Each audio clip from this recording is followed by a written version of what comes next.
What is up? Welcome on in the Flame Central podcast, powered by ALCOVA Mortgage. This is going to be, it's going to be an emotional show. You notice we thought about just leaving a seat empty here. Just to remember Emily. I'm gonna try, buddy. I'm gonna try hard, but I don't know if I can do it. I miss her. We're missing the. It's our heart and soul. Really. She's the heart and soul. She's the heart and soul of this operation. She's like Sergeant Hulka, the big toe. Remember that? Remember What? Stripes, the movie Stripes. That's before your time. Yeah, the old Bill Murray. Called Sergeant Hulka, the big toe. She's our big toe. She's our big toe. She's our big toe. She is on the beach somewhere. In fact, earlier today she sent us a picture of. Yeah, she did. She had her mug. Her mug on the beach. So yes. She seems to be enjoying herself. Yeah, sure, it's a rough life. But we'll find a way to get through it. Her vacation life is a rough life, isn't it? Oh, if you knew how stressful it was for her putting this vacation together. And how I love that you have to hear about how tired she will be when she gets back from her vacation. It's tough. It's tough. But you know what? She's built for that sort of thing. She has her special Jason with her, so everything is okay. Our cross to bear. But anyway, a lot of good stuff to get to today. Yeah. A myriad of things to talk about, including a plethora of things. Lance Bingham going to join the show. Yes. Track and field head coach for Liberty. They had another incredible weekend. Dominating performance. Dominant. Men's, women's championship in the indoor CUSA championship. So we'll have him on. Great conversation with him. But a lot to get to, including maybe the hottest topic in sports today. We'll get to that here in just a moment. Basketball related. But let's start quickly. No hoops on Saturday for the men's and women's teams. Also, first off, can I say this? Say it. We've switched sides here. Say it. As people, they see that? It's kind of like, it's like when you watch Cheers and you see, Norm and Cliff, you expect to see the same side. Now we're kind of reversing here. I don't know how I feel about this. But it's I hope this isn't throwing people off too much. Basketball, they last played Thursday, lost on the road to FIU. Frustrating, disappointing loss there. Flames right now 6th in the standings as we come down the home stretch.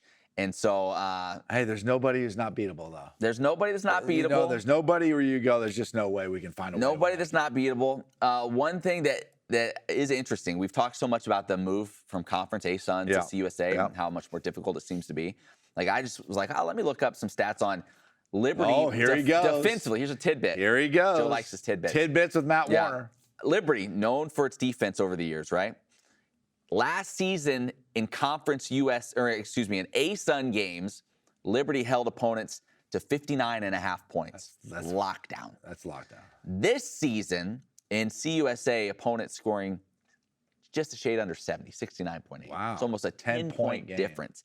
With really your one loss just being, you lost Darius McGee as the main piece from last year's, which you don't think of him on the defense doing that big of a deal. But that just maybe tells you either how this team still has hopefully some room to improve or can still get better defensively, but also how much more difficult it is. Yeah, I wonder what Richie's take would be on that. Yeah.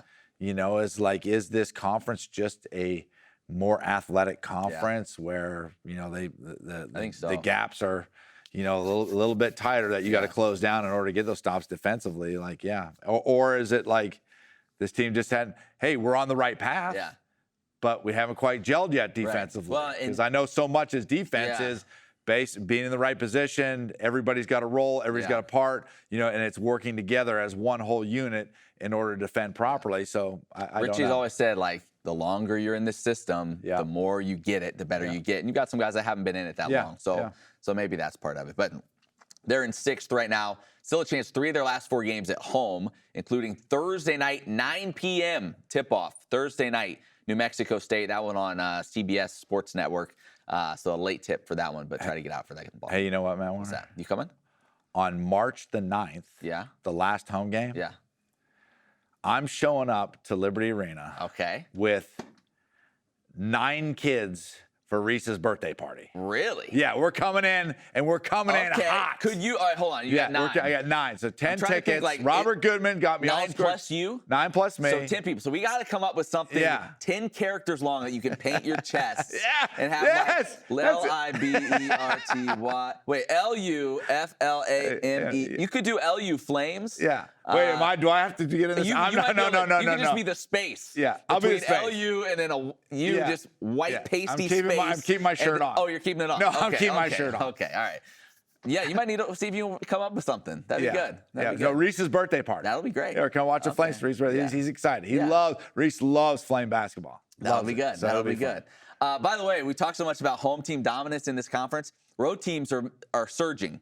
All of a sudden, they've won 5 of the last 7. Really? So we'll see if that means anything. I don't know. Here's the question, though, I want to get to while we're on the topic of basketball. Yes, this is the hottest topic in all of sports talk today. Wait, before you get to that, and I know another topic. Yeah. Did you see the Cam Newton 7-on-7 fight? Yes. What was that? What sparked that? I saw like 3 the video. guys just trying to fight Cam Newton. What is that? What was that? I mean, he held his own just fine. Cam Newton, his hat never came off. His fedora never came off. I would not mess with Cam Newton. No. I saw somebody say Cam Newton fighting an entire group of men by himself, similar to when he took Auburn to a national championship and single-handedly, led them. That was wild. I don't know what the backstory is to that or whatever it is. That's one dude I would not mess with. Yeah, I would not mess with. But another big story. Duke loses. What are you going to say? You're going to get me started. I know. All right, go. Anytime you go, as we know, old UNC guy, Joe Yock here. They're not old. Okay. Former UNC guy. Just a so UNC he has a slight bias against the Blue Devils. Fair to say? Yeah. Duke loses to Wake Forest on the road. Court storms. Oh, boy. Kyle Filipowski of Duke gets bumped, tangled up with somebody. Almost goes down. They carry him off the court. And then, of course, this starts this whole big firestorm of like, we've got to get rid of court storming. All these coaches and people are like, this is something that should have been banned years ago. You get your Billises and all those guys saying like it's got to go. Court storming's got to go. What's your take on that? Well, first, no, court storming doesn't need to go because it is part of the excitement of college basketball. Yeah. Right? When you have big wins like that, guess what? Yeah. These kids, this is part of their experience of going to the universities like that is, hey, we got to storm the court. We got to storm the field, right? Yeah. But, and it's just, the whole Philippi, he's a Dookie. I mean, he's a Dookie. He's a Dookie. And my point is that and here's the telltale sign for me. This is objectively. This is objectively speaking. Yeah. I'm speaking as a sports reporter right now. Yeah. But the Dookies have a massive tendency, right? Yeah. To just everything's got to be overdrawn and over. I mean, I hate to say this. No, I don't hate to say it. Do you really hate to say it, right? They're just so nerdy. And I got nothing against nerds. Yeah. Everybody's got, we all got a little nerd in us. Just like they say in the movie Revenge of the Nerds. We all got a little bit of nerd in us, right? But they're just so nerdy and they're so over the top with everything. So my telltale signs like Filipowski said, everybody mobs to protect guard around him, and Johnny Shire comes out there and he jumps over him, and Coach K's just in tears back at home watching, so he must be hurt. It must be a horrible injury. I mean, I think. What have you heard about? I've heard 2 things. I thought I heard a sprained ankle, but then somebody said no, they just kind of banged. They bang knees. Well, let's see if Filipowski, if this horrible injury, if he's out the next game. Yeah, let's see. And let's see how many weeks he's out for in these games. It's like when the guy got hurt against UNC. Like he went to the basket, he got hit and fouled and hit the back of where the goal is and was laying on the ground. And then the student managers come over with towels. Yeah. And they're covering up like it was a massive car wreck scene. There's just blood spilling everywhere. The guy twisted his knee. Yeah. And they got the towel so the cameras can't come in. They're so dookie. It's so irritating. It's beyond awful. I'm glad I'm glad we could set this up so that I could get you going, Dookie. I'll just say this. You walked me right into that. I did. That's on me. I'll just say this. I don't want to get rid of court stormings. No. It's part of the experience. Yeah, it's part of it's college basketball. Those Wake Forest players, that's going to be one of the greatest memories of their life. Yes. Their student body stormed the court. Yes. Here's what I will say, though. It doesn't take a genius to know what games are a court storming situation. Correct. You know what I'm saying? Yeah. Wake Forest, you could have pointed this one out on the schedule days before and said, weeks before maybe, and said, that's one. If we get that one, this could happen. So I feel like there's ways to make it more secure to get the team off the court. right? To get the opposition off the court. In fact, that's even something probably when the officials meet with the coaches or whatever, you say, listen, if we have a situation like this, this is what's happening. Like scrap, handshakes, whatever. Yeah. Just get out. Now, and I love our arena security and all that stuff. The folks there, I've got some close friends that are the Rhino people that work there. I don't know if those people are best suited to do that. Some of them may not be in the season of life where they want to be trying to defensive slide on a student that, their lateral quickness may not be what it once was. So, like, maybe you just need to beef it up with some folks that can help make sure the team gets off the court. But I don't want to get rid of court storming. No. That's part of the beauty of college basketball. No. You know, my daughter, Gracie, got to go to UNC and experience two of the greatest victories as a student in the history of UNC basketball. And that was Coach K's final loss at Duke, right? Remember when they brought the 100, 200 players back? Yeah, and then he apologized after the game. Yeah, it was the greatest thing I'd ever seen in my life. Yeah. He was like, everybody's crying after the game, and he's apologizing. It's supposed to be like this big celebration of Coach K's win, and they just got dunked on, right? So they stormed the court, but Franklin Street, nice. Franklin Street, Gracie's out there, and then Coach K's last game as a Blue Devil. That's beautiful. It went Final Four. Yeah. UNC Duke. Caleb Love hits a jumper, ball game. Yeah. And they Franklin Street again. Yeah. There we go. Everybody's safe. You can do it. It can be done. It can be done safely. It can be done. Good. I'm glad we got that out there. And Joe's objective. Just looking at it as a general fan, no skin in the game. Right. Women's basketball. Let's touch on that quickly. They stopped FIU. Bam. FIU was second in the conference. Second place. Liberty beat them 71-56. That on Thursday. Lady Flames now half game out of second place. They do still have another home game with Middle Tennessee, who's 13-0. So that's a big one coming up. That'll be tough. But Liberty, the women, listen, if you had asked me before conference play which team of men and women would be battling for second place in the league and which would be trying to stay out of the play-in game, it would not have been the way that it's turned out. The women have turned it around. Yeah. Credit Carrie Green. Carrie the Truth Green. This is probably, I have to go back and look, but it feels like in the last 5, 6, 7 years, one of his better coaching jobs, given what they have on the floor and some of the inexperience that they have this year. They've been playing out of their minds, so credit him. They're pretty young, aren't they? They are young. Yeah. They are young. They had two injuries before the season. The future is bright. Yeah, the future is very bright if they can keep these girls together. Remember we had Dot Richardson on last week? Of course. How can you forget And Dot was like, we're 2-7. I don't know what's going on. Yeah. Why do we always start slow? And we were like, Dot, this happens every year. Yeah. Then you play your Liberty Invitational. Embrace the process. And you get right. You come home, you get right. They came home, they won 5 in a row. So they're set. They go from 2-7. They're 7-7. 7-7. They outscored their opponents in those 5 games 29-3. Yeah, they started to get the bats going. They start getting it going. Yeah, they started to get the bats going. They start getting it going. So now they head on the road to Oklahoma, which will be they're number 1, I think, still. Is Oklahoma number 1? They were on the last poll. So yeah, I think they were number 1. So they'll play them twice in this little tournament out there. So that'll be a really. I wonder who Dot's gonna put on the mound for that game. That's the Elena Escobar girl has been but everybody. Some of the pitchers that struggled early started to figure it out. So she's got some options there. That'll get them going. But that'll be a good test. Hey, quickly, before we get to Coach Bingham here in a second, a couple other quick notes. Baseball lost 2 of 3 to Hofstra. Tough weekend for them. We talked that if their pitching was good, this team had a chance to be good. It was not good in this series. They allowed 9 runs on Friday, 12 runs on Sunday. So tough stretch for them. And it's about to get tougher. Their schedule's tough.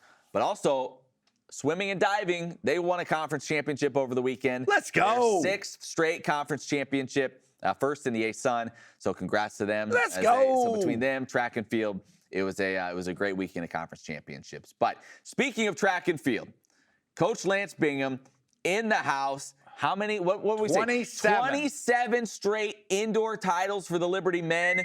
The women won by the largest margin in the 29-year history of the Conference USA indoor track meet as the men's and women's sweep the event, or sweep the titles. So let's check in with Coach Lance Bingham and talk all about it. All right, time to talk with the man that led the Flames to so much success here this past week. Non-stop Conference success. USA Indoor Track and Field Championships. They called it Groundhog Day. Just you wake up LU track and do it all over again. Just another championship. Do it all over again. Another championship. Another time is in a row. It is 27 straight indoor titles on the men's side. And first off, does it get old? Like, I know, here's my thing. When I think of that, I guess I go negative. I always think like, boy, the pressure you must feel to make sure that streak keeps going. What does that feel like? Well, that was asked to me. In fact, Todd Patulski, sports supervisor, says, "Do you feel pressure with that?" And I said, "Maybe I think about it some because we were talking about sometimes someday that's going to end. Sure. But you can't prepare any different. You know, you can't go in timid. The same way we try to teach our athletes to have that right mindset and that attitude. It's no, press on, press forward. It's in the background, little background noise, but it's not something that I fret about, lose sleep over. Do you do you still try to tell yourself, hey, yes, we've done this so many years in a row. I still need to soak it in and enjoy it as much as I did 5 years, 10 years, 15 years. Like so it doesn't get old. You don't get numb to it. 25 years. 25 years, 20, yeah. No, it doesn't. And this year was very special.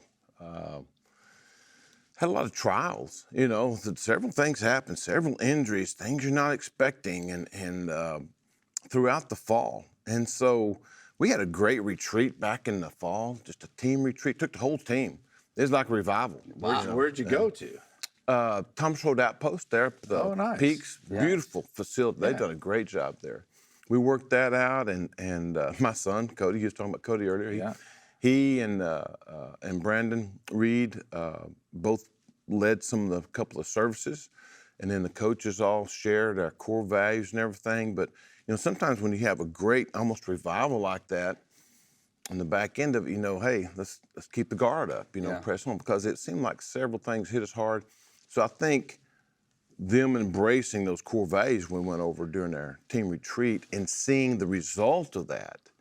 You see the mindset, you see the focus, the energy, the drive that's not focused on themselves as much as on the vision of honoring Christ. Yeah. When you see that take place and the result of that, that's what was special. Nice. And overcoming, several things that, right and left that I could mention. It was special. It was good. Coach, when you go into these meets, right, like the conference meet, maybe like that, where you're trying to win it, with track being a measurable sport, okay, do you have a pretty good idea how it's going to pan out, or do you hey, I got my numbers and my girls, my guys, and this is what they do, and I'm watching them at practice every day, and I'm sort of seeing where they're at. And I think you get into the numbers of it. I think that we're going to score X amount of points. This is how we should go. Or is it like you stay up at night thinking, oh, man, I hope this doesn't happen, that doesn't happen. How confident do you feel going into a bit? Yes and yes. Yeah. You have your plan. Yeah. But every meet you go into that, there's going to be those setbacks. There's going to be those things that don't go exactly like you planned. But you are trying to strategically look at things. Yeah. How can we maximize our points? Going into it, we thought, Paul could probably give you different numbers too, but I thought the men were going to be slightly favored, maybe 15 points or so. Oh, so that tight. Yeah, and on the women's side, maybe 25, 30, depending on, how you look at things. And it just seemed like we only had one thing really that happened that didn't go quite as planned, but then so many others, just one event after another, and even some of those 7th or 8th place projected finishes all of a sudden win third. Right. And you're like, picked up points. And you start seeing, okay, almost every event we were up a little, and then their competition, that sometimes pushed them down a little bit. So after the first day, it was just, we ended the first day with 4 tremendous events, and that was just kind of energy building too. The team was there and they fed off of us. Who rose to the occasion that you maybe didn't expect to do as well, but did much better? What names pop to mind? Oh, well, going into the meet, Mackenzie Mazzara, she had not competed all year. She was getting over an injury. One of those things you didn't plan on. If I'm writing the script, I write a different script. Yeah. But she had been very faithful, and the plan was, okay, we're just going to get her to run fast, go through the paces, get ready, did some bounding, but she did very little jump, and her very first long jump, she wins it. No way. One and done. First jump. One and done. Okay, don't have to jump anymore. And then she comes back in the triple jump, and I think she took 3 jumps on that, ended up winning that. So you knew it was there, right? Yeah. But you didn't know for sure. She hadn't competed. Yeah. I mean, another one that was real big, personal best. That I think she went from 7th to 3rd was Sofia Mojica in the shot put. Her last throw, she passes like 4 or 5 girls in that last throw. So, another great performance. A freshman distance runner, Edwin Kiprop, that guy's special. Yeah. We've just seen him run, one time, and I mean, this guy may be really good. Wow. He just got here from Kenya in January and is young. I think he's still 17. And the guy can just absolutely fly. And so there's some things that you kind of saw come out. You kind of expect it from some of these guys. At this point, when we actually ended up winning, I think, 17 events, and was expected to maybe win, 8. So there was several things that happened that you really didn't plan on or see it happening, and event by event. But some of them were projected, and you kind of. I was gonna say, people talking in a lot of the sports always about momentum. Do you feel that within a meet? And then at the same time, in other sports, you play all year for home field advantage, right? That's such a huge thing. You don't play for that, but you guys got to host. Is there a home track advantage? Is that a real thing in your sport? At the end of the day, everybody lines up and, it's the same track. There's nothing really different about that. I think there is maybe some. I would think, just we have more of our athletes that are kind of, we talked about being a team. There's only 28 and men and 28 women can wear the uniform. And so, they've got 70 athletes on the team that aren't competing at conference. Right. And that's the difference maker. I told them, we're part of a body, just as the scripture talks about. You got a foot and an eye and an ear and all these things. I said, you may be the one that makes 10 points difference because you were encouraging and praying for and supporting and serving your teammates. And I saw that happen time and again. So yes, in that conversation, I feel like that's where we see kind of that home field advantage because they're there getting that encouragement and support. And it's special when you have somebody that didn't make the conference meet that makes an impact because of them serving, in a sense, serving another. That's good.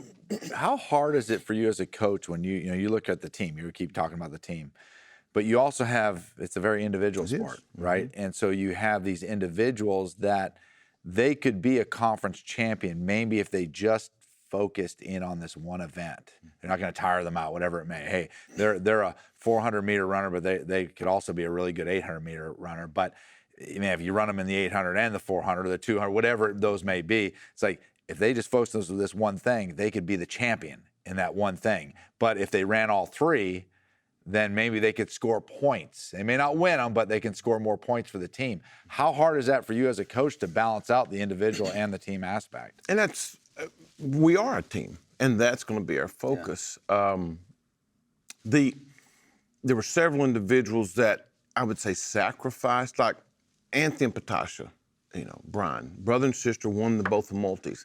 They could have scored higher. Dan Van Duren got 2nd. They could have all scored higher, but strategically, those Dan and Anthony, they came back and ran the hurdles, made the finals on the hurdles. Right. Long jumping, they're doing other Anthony in the pole vault, Dan in the high jump, Patasha in the 4x4. I mean, that's a tough thing to come back that evening or the next day and run the 4x4. Right. You remember back in the day? I remember it well. Those things many people were sacrificing for the good. Maybe I run a little slower just to win the competition or do this, but then I'm not scoring as high and getting the pats on the back as much maybe because they're trying to get points or trying to maximize points. The same thing with, I mentioned Jonathan Hadley. He didn't score in the mile. But the way he decided, he said, I will sacrifice, I will pace the mile, knowing that he probably couldn't hang on to that pace. Made a big difference for his teammates because he paced that mile. Because we had some other schools that put some of their athletes in several events. We knew if we kind of ran them hard and they had to keep up, that's what Jonathan did. So, kudos to that guy because, willing to kind of take one for the team because he knew that would make more of a difference for the team. So that's that team aspect. There's a lot of strategy, Matt Warren. Right. There's a lot of strategy in track. These guys. I thought it was just run fast. Yeah. That's what you always say, run fast, turn left, or whatever. Now you say, run fast, turn left. Right. Yeah. I thought of you as I'm watching the broadcast, and again, awesome broadcast. It was so much fun to watch. They did a great job. Caitlin Locker won the women's 800, and they did a great job of interviewing all the athletes, which, by the way, I always feel worse for the track athletes because it's like they come off and it's like, hey, take me through what just happened. They're like, it's like I can't say anything right now, so I always feel worse for them. But they asked her about her race, and you could almost see like a light bulb moment come on in her eyes, as then she just turned it into talking about Christ and talking about her faith, and it's like you could see it come on like, this is the platform. Like this, you could see that moment hit her like this is the moment. And I thought of you when I saw that because I know how much you pour into these kids and how much that is the focus of it. How much more proud are you of those kind of moments, even more so than all the trophies and everything that you guys just bring in every year, seeing people respond that way? That's a little emotional because let me go back. If you don't mind, I'll share our core values with you. That's what we came up. Do you remember the Heralds baseball? Yeah. Let's say that they were on the track team through the javelin. They were with us. They're missionaries in Mozambique. He's actually an area leader anyway. This fall, he was talking about the importance of core values. They spent the night with us. We're close, and they came up. We stayed up late one night talking about that importance. Not something, excuse me, you put up on the wall. These are core values. Oh, kudos, whatever. All right. It was, these are working core values. And so we spent time as a staff. And we had 5 of them, and then our sprints coach, KD, said, let's put it in the form of a cross. It matches. We start off with gospel-centered. Plain and simple. We want our athletes to know clearly and to be able to articulate the gospel. Gospel-centered. Underneath that, in that vertical relationship, we have identity in Christ. Excuse me. Track can be so much about my identity is my performance. Right. I am this because I did this. And it's not what we do, it's who we are. So we get those two right, then we have the vertical relationship of team unity and mission focused. We want to be salt and light to the Division I track and field world. And then that last one is excellence driven. Excuse me, I yelled too much at the meet. We don't want our identity to be in our performance. So we want to be excellent, but if our identity is not in Christ, if we're not focused on the gospel, it will be a performance-based identity, So that was our core values. And then we preach and we teach every Monday we have our, team chapel. We're going over these over and over. We're reminding, those are the things that we're trying to make decisions based upon those core values directing our direction. And then when you see these people embrace that, somebody like Katie, Kyle Hargabus, all these people that it's like they've got these things lined out. And now you see a great performance, not because it was just excellent, driven to start with. No, they were focused right. Their identity was right. When you have a team that embraces those, the natural result is going to be a good performance, not because of something they did, except they were being faithful, persistent, dedicated, focused. If you're at the end of a long jump runway and you're all worried about yourself, you're not going to perform well because you're going to be anxious. Well, you input the biblical principles that we're trying to instill in these kids' lives, the same principles that will make a difference 10, 15 years from now, then the natural result, Katie, McKenzie, all these people, we said there's no guarantee. Just like McKenzie. There's no guarantee you're going to jump great and win 2 first. But she was faithful. She was faithful. So those things, I'm sorry, I'll get to preaching about that. But yes, those are the things that success isn't what they run right now. We'll forget about that. Success is going to be Brian Harrell, who competed back in 2000, 25 years later, serving Christ faithfully. And many of the things that they learned in this sport, which is temporal, greatly impacts the eternal. That's what gets me motivated. That's why I do what I do. That's awesome. That's great. That's awesome. Well, I want to touch on real fast. You're in a new conference. You moved to Conference USA, same as the old as you guys showed here this past weekend. But how would you say your program has changed over the years as you've moved throughout conferences? Where have you feel like your program has grown the most? And maybe where's an area where you're like, we could still improve more here? Probably we've had great sprinters, we've had great throwers. Just trying to consistently be there, because the Conference USA is tough. There's several events that, we run a school record and still get second. Or those things are happening. A lot more national qualifiers throughout the conference. And so besides having a good team, we've got to keep getting those impact athletes that can compete more at the national level, which will continue to, as the conference grows. Kennesaw going to be in the conference next year.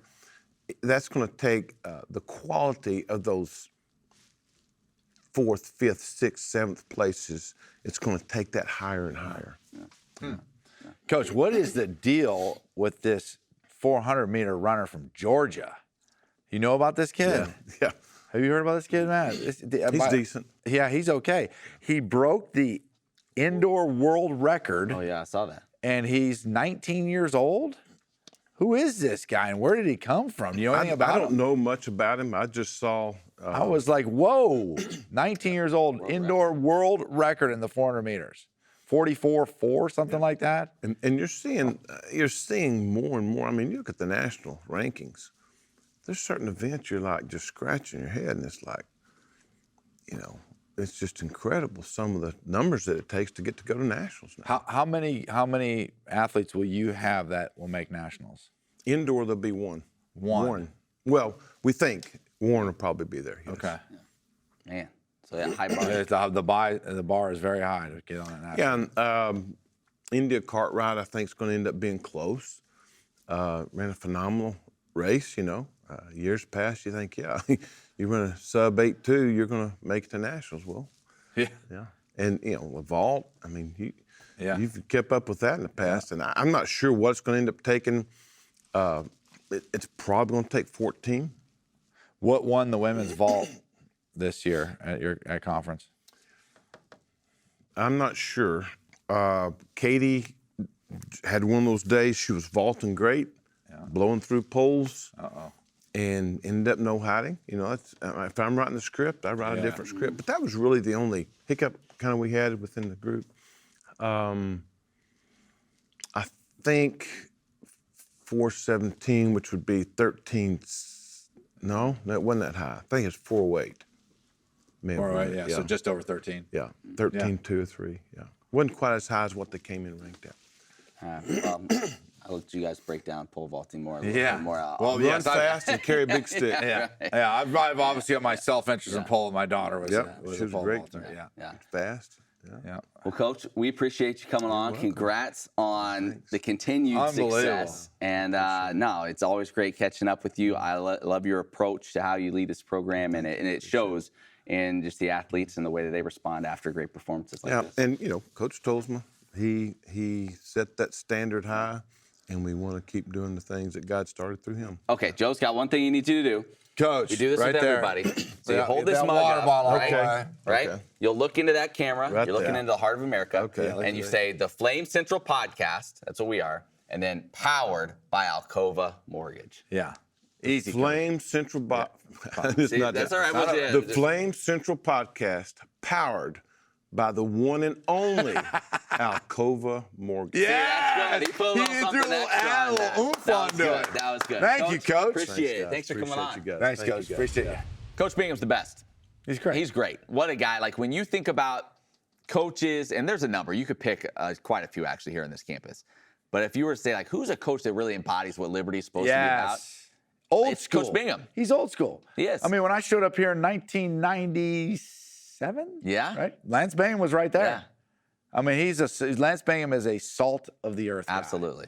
I mean, I could tell some stories that I'm not saying bad, it's really good, kind stories about him that I could share, but I'm not going to do it because he'd be embarrassed, right? Kind of stuff. But just behind the scenes when nobody's looking, and you know that nobody's there, he's doing the stuff that is a true embodiment of what his faith means to him. Yeah. And so just a top shelf kind of guy. Remember, he left for a few years to Allen Christian to lead their program. So glad Liberty was able to get him back. And he's just, they haven't skipped a beat. They just continued to improve. Well, the other thing too, he was with Coach Tolzman for so long, so he understood what the Liberty culture was, what they're trying to call, and he talks about the core values. And the thing that's so impressive is, like, just like he said, hey, there's people who have core values and you see them over your shoulder sometimes, right? Yeah. And then what he called them working core values. Yeah. Like he shows that what they're trying to accomplish as a program, they are really doing all they can in order to live it out. And then the question you asked them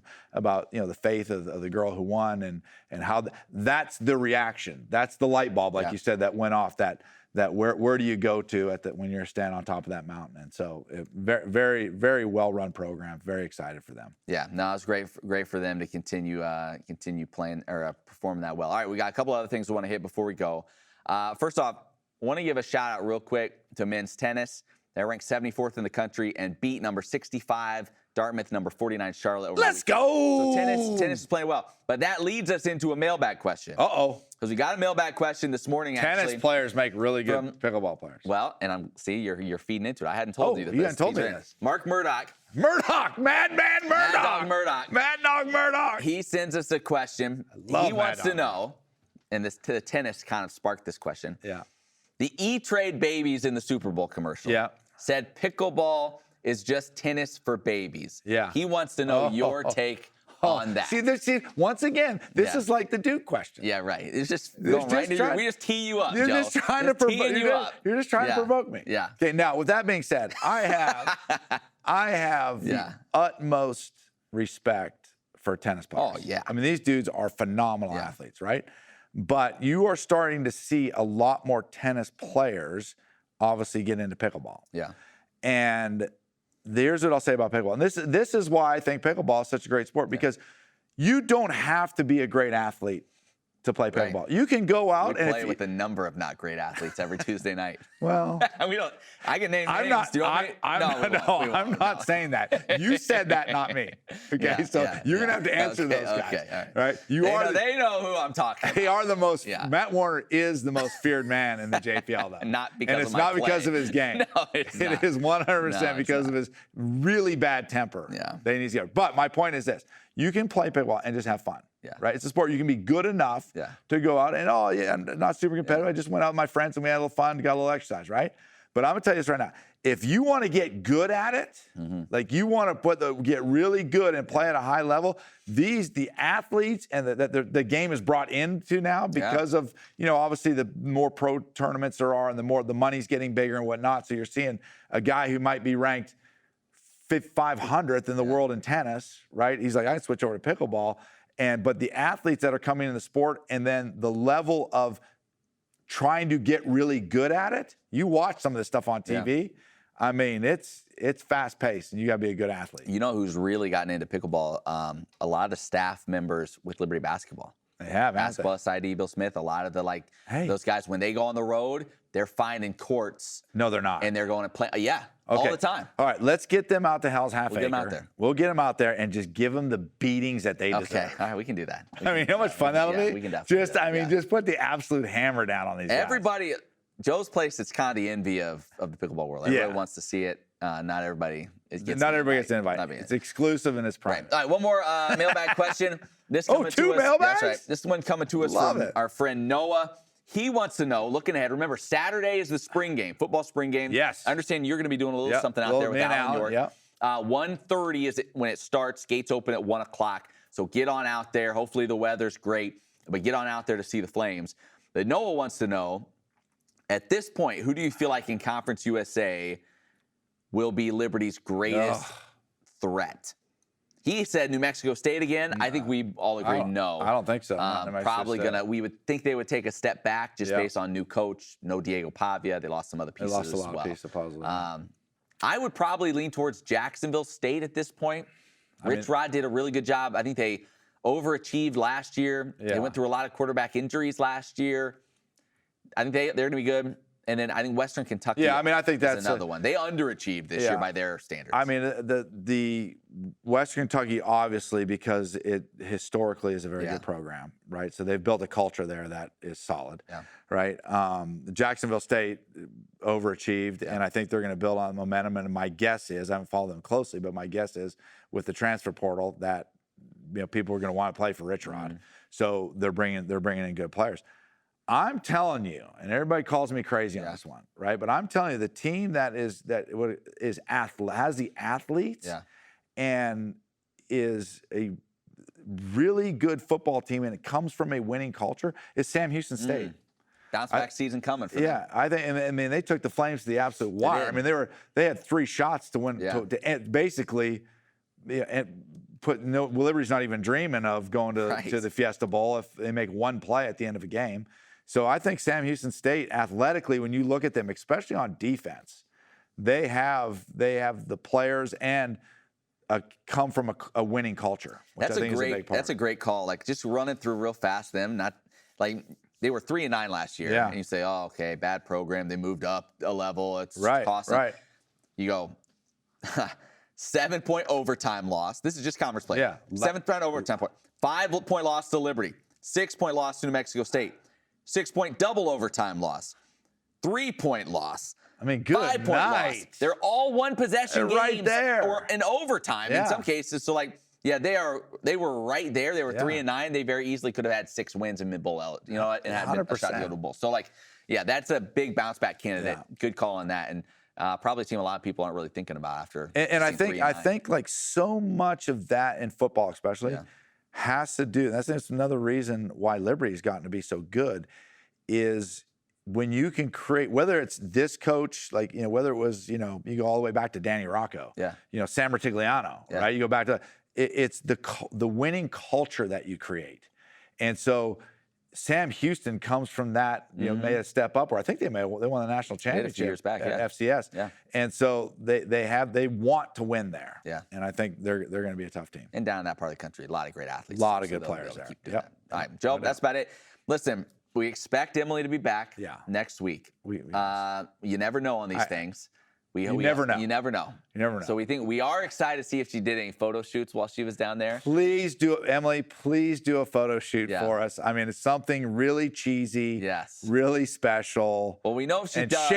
Share a lot. We know if she does, we'll be seeing them on social media for years to come. Years to come. It's a slow drip. So we have that. It's a very slow drip. We have that to look forward to. So, hey, listen, if you want to send a question to the mailbag, flamecentral@liberty.edu. I sent out 2 mugs. Did you last week? 2 mugs. We need more mugs. We do need more mugs. I got them at the office. I do apologize. One guy I told 2 months ago that I was going to send a mug to, I forgot. And he emailed me, saying he's been going to his mailbox every day. You know how bad that hurts that man? I know. So I made it right. We got him a mug. So he's good to go. But you can get a mug. You can get a mug. And also, before we go, Joe, if folks, spring is in the air, spring to warm up, that's when they always say, people start looking to move and stuff in the springtime. how are you helping the people? Listen. Liberty, Friends of Liberty program. Yeah. Friends of Liberty program. Okay. Now, here's the thing. Tell me. You got, and I don't try to give this a hard sell. I just try to give them the facts, right? And that is this: is that if the interest rate's being a little bit higher right now, what they're talking about. Obviously, I can't guarantee anything, but what they're talking about is those rates will drop, right? But right now, what's going to happen? What do you think is going to happen, Matt Warner? When everybody's on the sidelines, right? They're sitting on the sidelines right now, and then the rates drop. Then what happens? Feeding frenzy. Now you're in competitive offers for houses that people put their house on the market. Competitive offers, and then what happens? You pay more and more and more. So what I say now is like, why not get ahead of the game? Get out there now. Beat the rush. Right? Beat the rush. The price of the house will potentially be a little bit lower. Right? Get into the house, and we're just going to date the rate. Date the rate. We're dating the rate. Marry the house. We're marrying the house and we're dating the rate, right? And we go 10, 12 months, whatever it is, whenever they drop rates, you've already secured the property. Let everybody go. Let everybody drive the value of your house up even higher. And then we go to tell them where we go to. Refi City. We go to Refi City, baby. Yeah. And we refinance that thing and you're sitting pretty. So Liberty folks, alumni, employees, 1% credit towards your closing costs. So up to $5,000. Real $5,000. So if you have a $400,000 loan, $4,000 credit. Boom. Up to $5,000. That easy. It's the best. It's an unbelievable deal, and we take care of our friends at Liberty. There's no reason not to do it. There's no reason not to do it. He's just trying to put money in your pocket. Oh, ALCOVA.com. ALCOVA.com/Liberty. Check it out. I've gotten good at that. You have gotten a lot better about that. That was really good. Emily would be proud. All right, Joe, appreciate it as always. We'll be back here next week. Get to the spring game Saturday. Yes. 1:30. Get out there, check out the Flames, see what they look like this season. Joe will be out there as well, so give him a hard time if you see him. Sounds good. Let's do it. See you.